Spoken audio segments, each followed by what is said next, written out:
Hello guys, good morning. Grandma Vic po and welcome to my channel. Ayan, nandito si Grandma, aga-aga pa guys oh.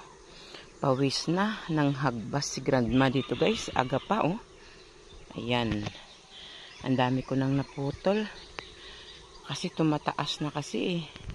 Ayan oh, ayaw ko na pa ganyan. Kaya maliit pa, putulin na natin. Ayan oh, meron pa akong hindi natapos. Pero nasilip ko yung aking kalabasa ng anak ko kasi pwede nang gulayin. Ayan. So ayan guys. Tayo ay patuloy. Hanggat wala pa yung silak ng araw, kasi super init ngayon. Ay, nabusog na ng kape. Ayan, habang wala pa yung si Haring Araw, tapos na ako pandilig. Tapos ng hagbas. Tapos ngayon ay ito. Hindi pa tapos, patuloy tayo. Ayan pa oh. Ayan pa. Ito oh, tingnan mo oh. Pinutol ko kanina. Yan, habang wala pa yung Haring Araw. Saglit tayo kasi kung lalabas na yan, super init na.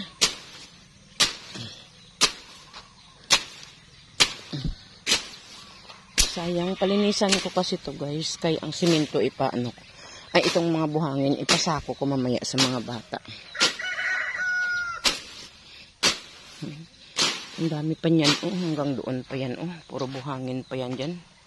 Oh, ayan oh. Hindi nila nasako kasi. Hindi rin inipon.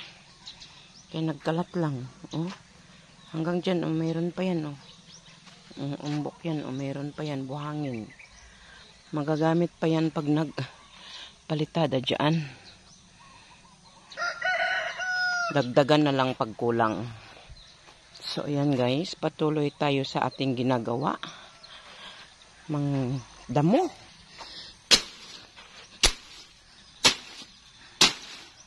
Ayan.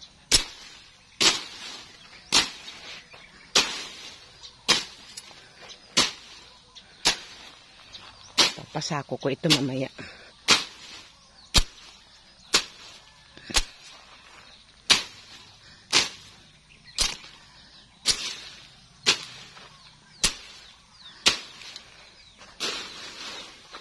Perhaps.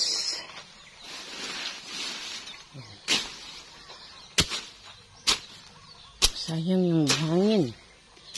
Hindi nila naisupot. Dapat nilagay sa sako. Ayan oh.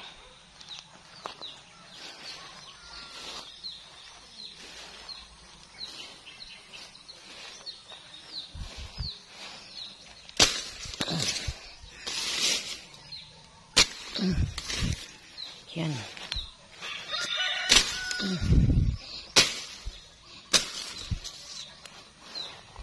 Yan. Tul na ang haba. Yan pa.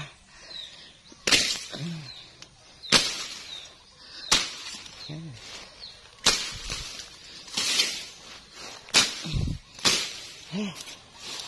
Ganyan ang buhay sa probinsya, guys.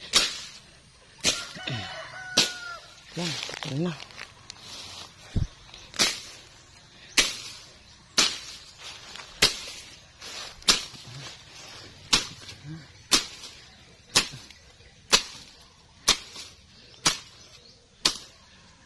Ay. Yan, malinis na.